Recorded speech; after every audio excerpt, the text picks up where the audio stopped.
As you all are finding your seats, I want to encourage you to turn in your Bibles to Luke chapter 20, not picking up where we left off last week in our sermon series through John. I had a decision to make because we finished up chapter 8 last week. Y'all were here with Matt Thackerson. He finished John chapter 8, but we also have Word 101, which is just around the corner in August. So we just had a couple of weeks, and I hated to jump into chapter 9 and then have to leave it for a month and then come back to it. So really what that means is I had 2 weeks of free play, what's Jordan going to preach? And it's going to be Luke chapter 20, verses 9 through 18. I preached this section at our sending church in Jonesboro, Arkansas, a couple of weeks ago while we were on vacation. It was a nearly hour-long sermon when I preached it there, and I left a lot out. So I thought, you know what? That's going to make 2 very good sermons when I get back to home. So that's what we're going to do. We're going to look at Luke chapter 20, verses 9 through 18 over the next 2 weeks, this Sunday and next Sunday. We're going to look at just verses 9 through 16 today, and then finish up verses 17 and 18 next week. So Luke chapter 20, verses 9 through 16. It says, "He began to tell the people this parable. A man planted a vineyard and rented it out to vine growers and went on a journey for a long time. And at harvest time, he sent a slave to the vine growers so that they would give him some of the produce of the vineyard. But the vine growers beat him and sent him away empty-handed. He proceeded to send another slave, and they beat him also and treated him shamefully and sent him away empty-handed. And he proceeded to send a third. And this one also they wounded and cast out. The owner of the vineyard said, 'What shall I do? I will send my beloved son. Perhaps they will respect him.' But when the vine growers saw him, the son, they reasoned with one another, saying, 'This is the heir. Let us kill him so that the inheritance will be ours.' So they threw him out of the vineyard and killed him. What then will the owner of the vineyard do to them? He will come and destroy these vine growers and will give the vineyard to others." When the people listening to him heard this, they said, "May it never be." Let's stop there, because Jesus is telling this parable. He's in the temple, and he has been teaching in the temple, and he's been healing people in the temple, and the Pharisees and the Sadducees, the religious leaders of the time, are very upset with Jesus because he came in and he threw out all of the people that were doing business in the temple. So all of that revenue that was coming in, Jesus has gotten rid of all of that. And now, instead of business being done in the courthouse, in the courtyard of the temple, Jesus himself is teaching and healing people, and people are singing his praises. So the religious leaders, they're mad. They're mad at Jesus for healing people and teaching in the temple. So they ask him, earlier in the chapter, they ask him, "By what authority do you do this?" Basically asking Jesus, who do you think you are to come in here, throw out people, and set up shop yourself in the temple teaching this way? And so Jesus, he goes back and forth with them for a little bit, but ultimately doesn't tell them. He does not answer that question. But he then turns to the people, the crowds, and tells them this parable. And for the people who have ears to hear, this is the answer to that question.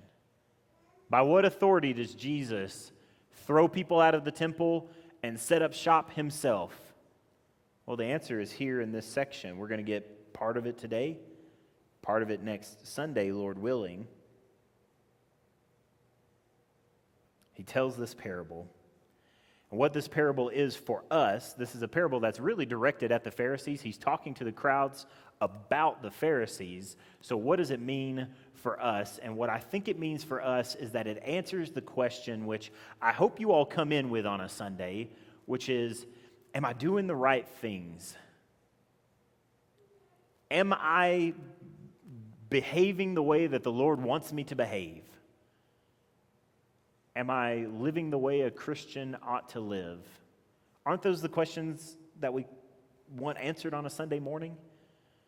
I know a lot of the times this is part of our routine, and we come in and we're not really thinking critically about why we come to church. But if we did ask the question, like, why am I coming to church? Well, it's because we want to hear. We want to hear that we're living the right way. We want to know what it is that God expects of us. We want to know who God is and who Christ is and what's in the Bible. We want all of these things. We want these pieces to be put into place for us. And this parable does that for us. We want to know if our heart's in the right place, if our actions are correct. Am I pleasing God?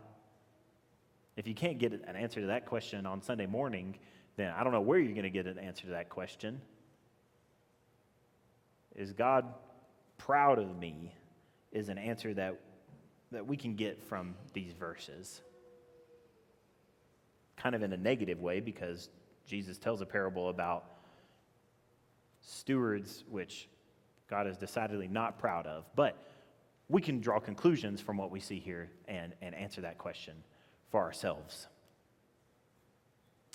So the parable describes a master who has set up a vineyard, and he has hired it out to some guys to work the vineyard and get the produce from it.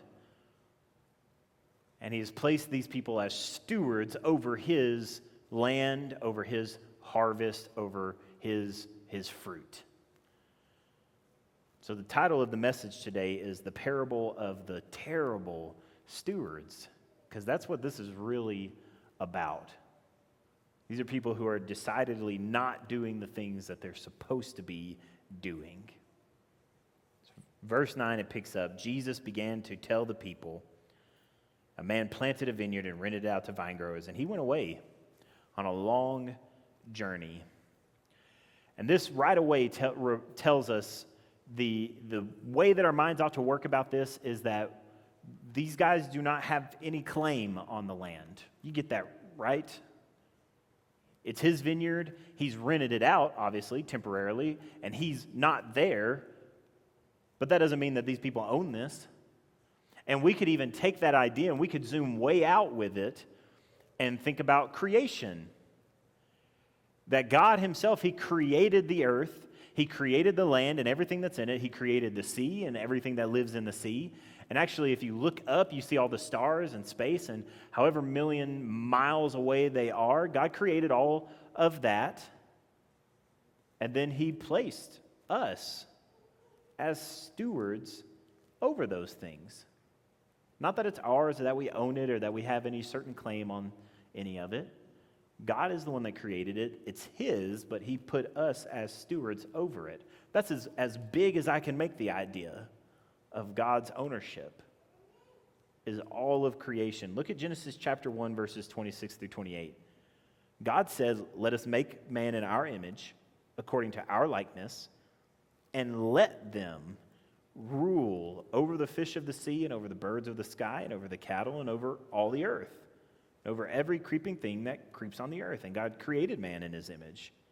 And in the image of God, he created him, male and female, he created them. And God blessed them. God said to them, be fruitful and multiply and fill the earth and subdue it and rule over the fish of the sea and over the birds of the sky and over every living thing that moves on the earth. So God, as creator, he made everything, and you can see in the text here that man has dominion over these things, but only because God said that he could. Y'all catch that? God says, let him rule over the earth. He could have said that to any of his creation, but he chose man, and he established man and woman as the rulers over the earth, the stewards of his creation. So that's the big, broad way to think about it. And that's going to come into play really when we get more towards the end of this section. But it's important to think that this is not just like God and the Pharisees and they're doing a bad job, that we're kind of in the same camp. Every person is a steward of what God has placed him over. It belongs to the Lord, and we are caretakers, which means it matters what we do to it. If it was just your own stuff, then it doesn't matter what you do to it. But if it belongs to the Lord, it matters a lot. And that's what we're talking about in a big way. But that's not really what this parable is about. It would be a stretch to say that that's the point of what Jesus is saying here. Really, the point of what Jesus is saying here is about the religious system. That's the point of what Jesus is getting at. So in the same way, we have this big, broad idea about how God created everything and he set man as stewards over it. If we zoom in and get more specific, God created the religious system for the Israelites. And he set in place stewards of that system. So you had the law, the temple, all of the practices and the rituals and the ceremonies that they were supposed to witness. And as stewards over all of that God created and gave to the Israelites, he placed who? The priests. The priesthood, the religious leaders. So you can see the connection here between the anger of the Pharisees and the Sadducees and the religious leaders, how they're just fed up with Jesus, and why Jesus is telling this parable. So if a Pharisee was listening and was smart and was humble enough to hear the word of the Lord, then what they would hear in Jesus' parable is a reminder. You're just a steward, Pharisee. This belongs to God, and you're just here to take care of it. Now, we see as you go on in the rest of the chapter and the rest of the Gospels that is not how the Pharisees heard what Jesus was saying, although they knew he was talking about them. They do not hear it as a reminder, but more of like a challenge, like a threat. So Jesus is here and he's teaching. And the vine growers are there, they're the stewards, they're the religious leaders. And you look at the way that this parable unfolds, and it's criminal the way that the vine growers are behaving with this stuff. You look at verses 10 through 12, Master established the vineyard and he hired some guys to come and work the vineyard and take care of it. Picking up in verse 10, at harvest time, the master sent a slave to the vine growers so that they would give him some of the produce of, my text says the vineyard. I'm going to say some of the produce of his vineyard because I think it's worth remembering. But the vine growers beat him and sent him away empty-handed. And again in verse 11, he proceeded to send another slave, and they beat him and treated him shamefully and sent him away empty-handed. And verse 12, he proceeded to send a third. This one they also wounded and cast out. And you can see in the parentheses there, empty-handed he went away. So the master, he sent servants to come and collect some of the produce of his vineyard. But the vine growers, they said no. They beat him up and sent him away empty-handed. No, you're not getting any of this. This is our stuff now. So my question is, and you read stuff like this and you read these parables, and I think it's okay to ask questions like, why would he send 3? Or why would he send it 3 times? Because I know for myself and probably some of you in here, they might have gotten 1. You know, like you send a servant down there, we need some produce from my field, they beat him up and they send him back bloody. I'm not sending another servant. That's game over for the vine growers, in my opinion. They get 1 beat up servant. But the master, he doesn't behave that way. It seems almost irrational, but he sends another servant and the exact same thing happens. So, shame on him. He sends a third one and the same thing happens. Why? I think to get a good answer to that question, we have to realize what the parable is pointing us at with these servants. So if the vineyard is the religious system, and if the stewards are the people that were placed in charge and responsible with maintaining that religious system, namely the priesthood, the judges that we see throughout the Old Testament, then who might these servants be who are being sent by the master to come and see if the vineyard is producing the fruit that it should be producing? Well, it's the prophets. Over and over again in your Old Testament, you see that God sends a prophet to basically do a reality check on what's going on with the people. And to say, most of the time, you've messed up. And this is how we get this thing back on track. So then I think the question is a lot easier to answer of like, why would God send multiple? He sent one prophet and they didn't listen to him. So why would he waste his time sending another and sending another? You all know the answer to that question. It's because of his grace. Every time he sent a prophet, that was an opportunity for his people to repent and come back to him. He loves his people. So he wasn't just going to be one and done. Well, I'm going to send a prophet. If they don't listen to him, then we're just going to do the flood again, and we'll start from scratch. No. Over and over again, he sent messengers to represent him to the people. And a lot of the times, the people did not listen. In fact, the men we just studied through the book of Ezekiel, if y'all remember when God commissioned Ezekiel, back in chapter 3, he tells Ezekiel, I'm going to give you a hard head because I'm sending you to hard-headed people, and they will not listen to what you're going to say. That's a tall order for a prophet. But God reminds him that it doesn't matter if they listen or they don't listen. That has nothing to do with your job. Your job is to go and speak my words to them. So Ezekiel did. And the people did not listen to him. You read through Ezekiel, it sounds like they had a lot of fun kind of gathering around him and looking at all the weird stuff that God had him doing. He was a spectacle to the people, but they didn't really listen to what he had to say. Same thing with Jeremiah.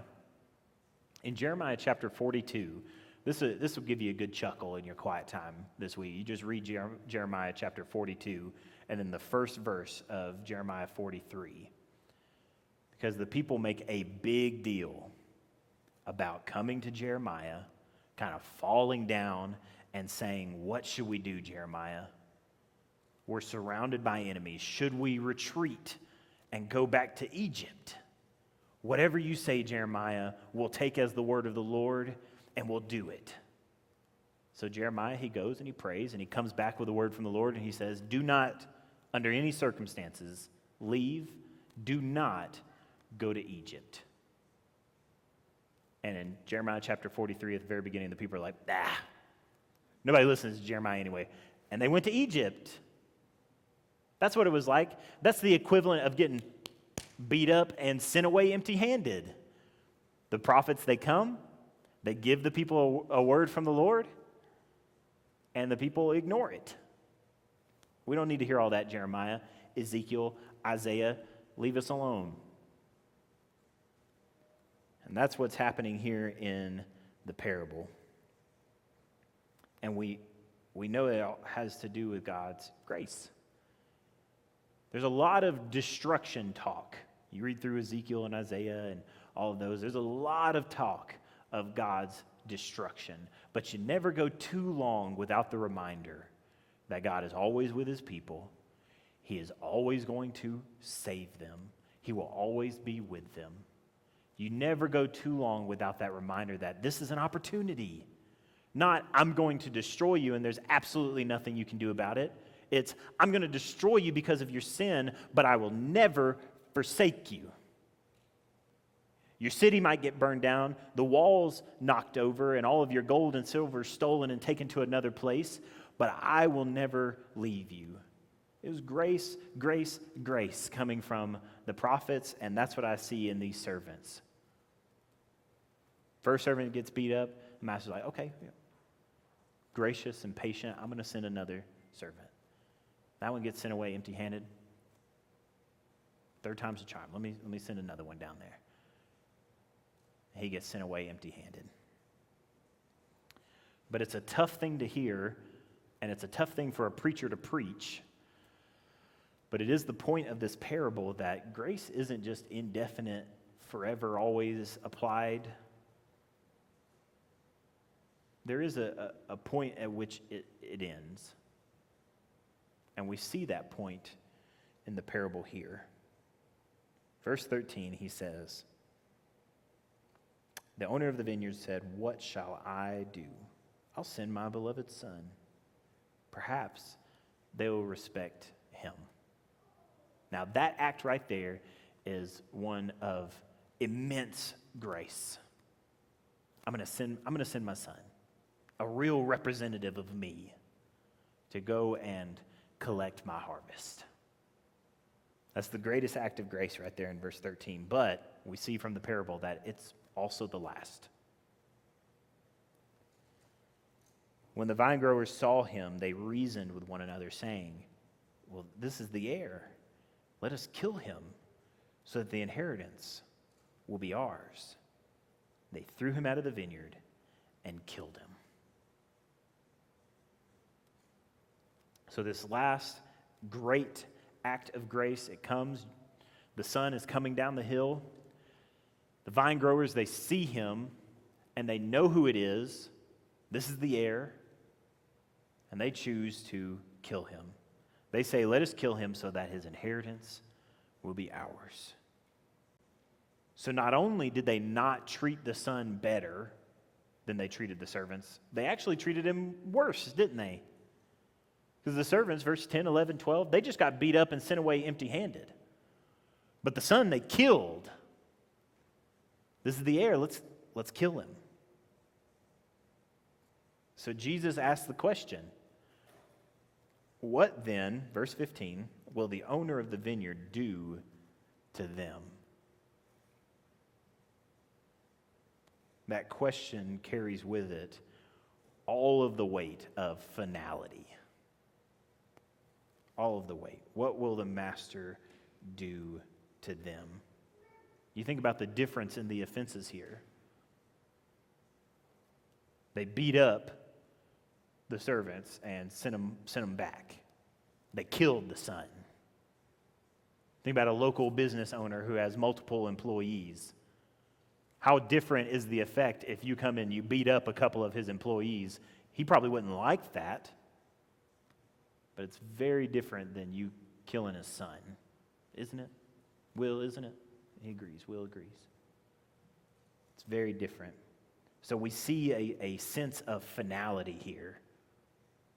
What's the master going to do now? And in fact, the author of Hebrews opens the book carrying with it that sense of finality.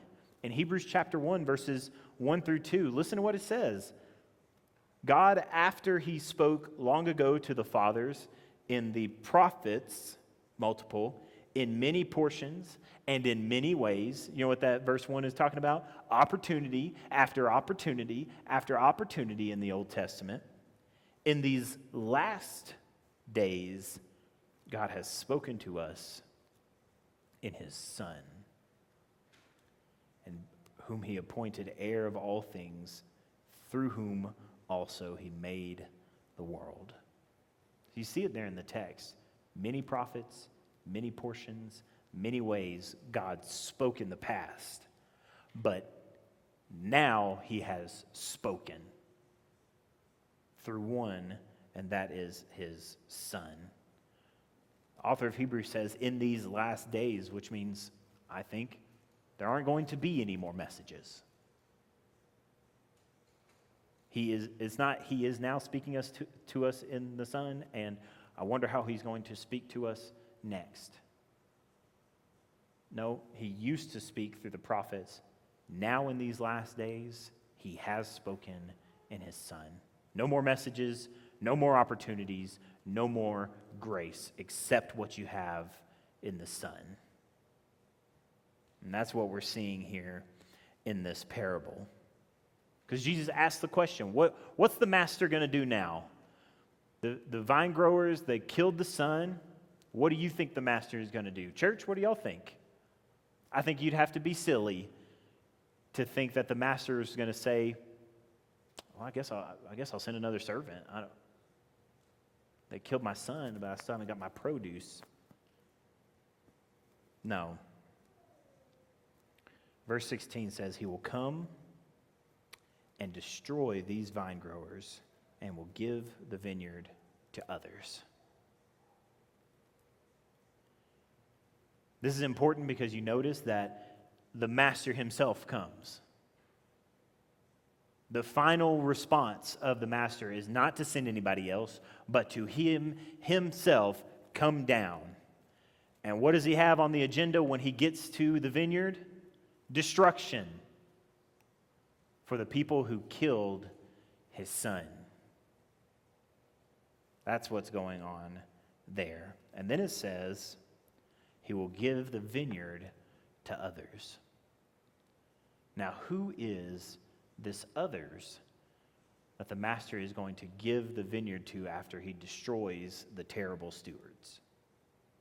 Would y'all do me a favor real quick and just raise your hand? If you can hear me, just pop your hand up. Raise your hand. I see hands. There you go. Y'all exactly right. He gives the system to the church. If the vineyard is the religious system with all of the law and all of the rituals and all that stuff and the temple, then you'll notice as you read the New Testament in the light of Jesus Christ, you'll notice that all of that is distilled into one thing, and that is the church. That is God's people. So the unfaithful stewards get destroyed, and then God hands the priesthood over to the church.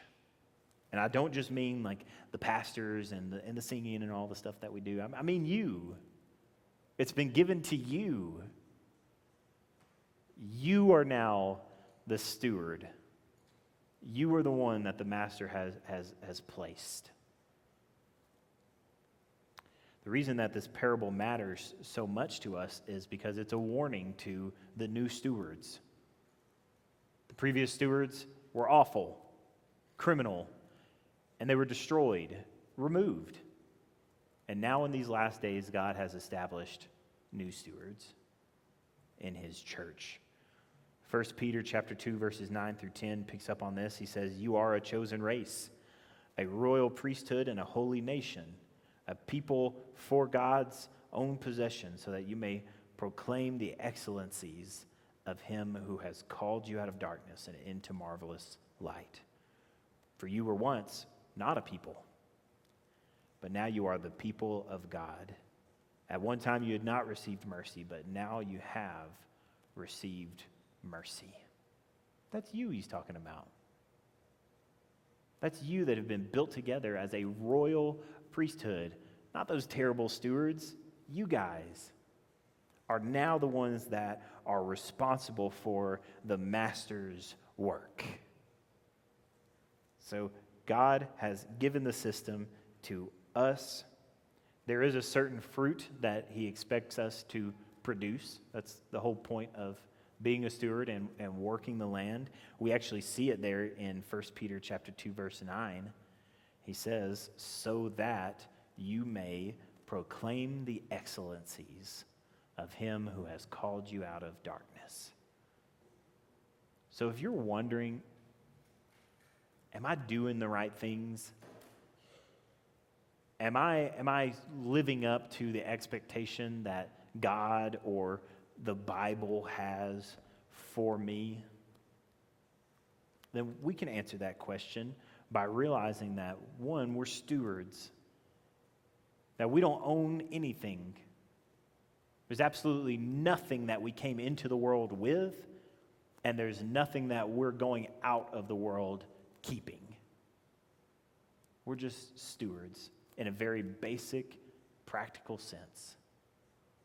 That God has also placed us as stewards over his work, over the glory of his name, over the gospel truth about Jesus, which is to go to the ends of the earth. The people who are stewards over that work, it's you. And it's all to do this. 1 Peter chapter 2, verse 9. Proclaim the excellencies of him who called you out of darkness into marvelous light. If I could put it in more familiar language to you all. It's to glorify his name and to make him look good. So you can ask yourself that question. Am I stewarding the things that I have, myself, my time, my money, the possessions that I have, the job that I work? Am I stewarding these things in such a way that it proclaims the excellency of God? And I think that's an easy question to answer. I can't answer it for you, but I think it's an easy question for you to answer yourself. And let me just give you a little bit of encouragement, because we're out of time. I think that an honest assessment would probably turn up for most of us bad marks, right? If you laid everything out in an Excel sheet and you had to put a check mark in each box of, am I stewarding this well to the excellency of God? Am I stewarding this well to proclaim God's excellency? Am I glorifying God with this or this or this? My time, my thoughts, my activities, my home, my job, my car, all these things. It would probably turn up, I think, poor marks. I don't want to assume, because I bet there's somebody in here that's doing better than I am in these areas. But by and large, we're probably not doing great. But it does matter if you care if you're doing well in those areas. Does that make sense? Because I think the unbeliever is doing terrible in every single one of the areas, but they also don't care that they're not doing well. The honest, humble Christian will look at the spreadsheet and say, not doing so well, but I really wish I was. I really want to be doing better. And that matters. Where your heart is in that process, it matters. What you see from the terrible stewards is that their heart was never in it. They didn't care about the master. They didn't care about producing for him what they owed him. What did they care about? Look at the text. It tells us what they had on their minds. It says it right there in black and white. What were they willing to kill for? Inheritance. They just wanted wealth. They wanted stuff. They didn't care about the master.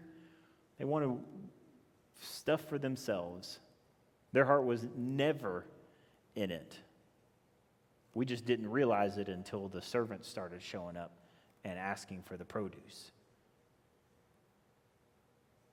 The incredible thing, the great irony of the parable of the vine growers is that the inheritance is available. This is funny to me because I don't think the logic really fits together when you read this parable. They say, here comes the heir, let's kill him so that his inheritance will be ours. I've read commentaries, I've looked at historical context for this parable, and I didn't see anything that would even remotely suggest that the killers of the heir get the inheritance. That never happens.